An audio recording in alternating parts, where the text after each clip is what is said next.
Hi first கண்ட movie Tamil சோனிக்கு இந்த இப்படில மதராசி படத்துக்கான அப்டேட் தான் பார்க்க போறோம். மதராசி இந்த ஒரு படத்துக்கான லிஸ்ட்டுக்கு இன்னும் கொஞ்ச நாள் தான் இருக்கவும் செய்யுது.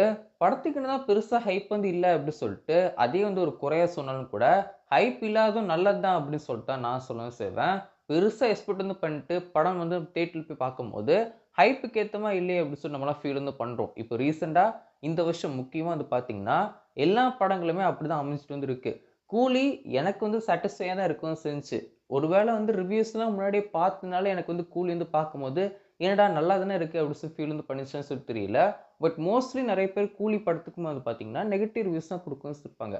ஸோ இதெல்லாம் வந்து பார்த்தீங்கன்னா, படத்துக்கு மேல ஒரு மிகப்பெரிய எக்ஸ்பெக்டேஷன் இருக்கும்போது தான், இந்த மாரி பிரச்சனைகள்லாம் இருக்கவும் செய்யும். ஸோ மதராசி படத்த பொறுத்தவரைக்கும் ஒரு கம்மியான எக்ஸ்பெக்டேஷன் இருக்கவும் செய்யுது. பெருசா இந்த ஒரு படத்துக்கு எக்ஸ்பெக்டேஷன் இருக்கவும் செய்யல.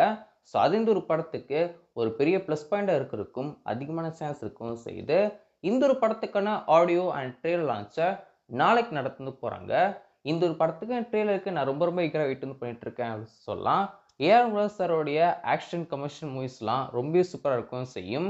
என்னதான் தர்பார் படம் ஒரு மிகப்பெரிய ஃப்ளாப்பான திரைப்படம் அப்படின்னு சொன்னாலும் கூட, அந்த ஒரு படத்துலயுமே நெறைய சீன்ஸ் ரொம்பவே சூப்பரா இருக்கவும் செய்யும். ஸோ இந்த ஒரு படத்துக்கான ட்ரெய்லர் எப்படி இருக்க போகுது அப்படின்னு வெயிட் பண்ணி பார்க்கலாம். இன்னைக்கு ஈவினிங் வந்து பார்த்தீங்கன்னா, மதராசி படத்துக்கான செகண்ட் சிங்கிள் டீம் ரிலீஸும் பண்ண போறாங்க. ஒரு லவ் ட்ராக்க தான் இப்போ இந்த படத்துல ரிலீஸும் பண்ண போறாங்க. இந்த ஒரு பாட்ட நம்ம அல்லுத்தே மியூசிக் வந்து பண்ணி அவரே பாடவும் வச்சிருக்காரு. அண்ட் ரிலீஸ்க்கு வந்து பார்த்தீங்கன்னா, இல்லைக்கே டைரக்டர் விக்னேஷ் சிவன் தான் இந்த ஒரு பாட்டு எழுதவும் வச்சிருக்காரு. ஸோ பாட்டு எப்படி இருக்க போகுது ஒரு வெயிட் பண்ணி பார்ப்போம். ஸோ போன வருஷம் தீபாவளிக்கு வந்து பார்த்தீங்கன்னா, அமரன் திரைப்படத்த ரிலீஸும் பண்ணியிருப்பாங்க. 300 கோடிக்கு மேல இந்த ஒரு படம் கலெக்ஷன் பண்ண வச்சிருக்கும். தமிழ் சினிமால ஒரு ஹீரோ, இவ்வளோ சீக்கிரம் ஒரு ஹீரோ வந்து 300 கோடிக்கு மேல கலெக்ஷன் பண்றது சிவகார்த்திகேயன் மட்டும் தான். ஸோ அந்த ஒரு படம் வந்து பெருசா ஓடவும் செஞ்சுச்சு. ஸோ இந்த வருஷம் மதராசி இந்த ஒரு படமே 300 கோடிக்கு மேல கலெக்ஷன் பண்ணுமா அப்படிங்கிற எதிர்பார்ப்பு எல்லார் மத்தியிலும் இருக்கவும் செய்யுது. முக்கியமா எல்லாருமே சொல்ற விஷயம் என்னன்னா, அமரன் ஏதோ ஓடிச்சு. பட் அந்த ஒரு படமாலாம் இந்த ஒரு படம் வந்து ஓடாது அப்படி சொல்லிட்டு தான் எல்லாருமே சொல்லவும் செய்றாங்க. முக்கியமா அமரன் படத்துக்கான பிசினஸ விட இந்த ஒரு படத்துக்கான பிசினஸ் கம்மியா தான் இருக்கவும் செய்யுது.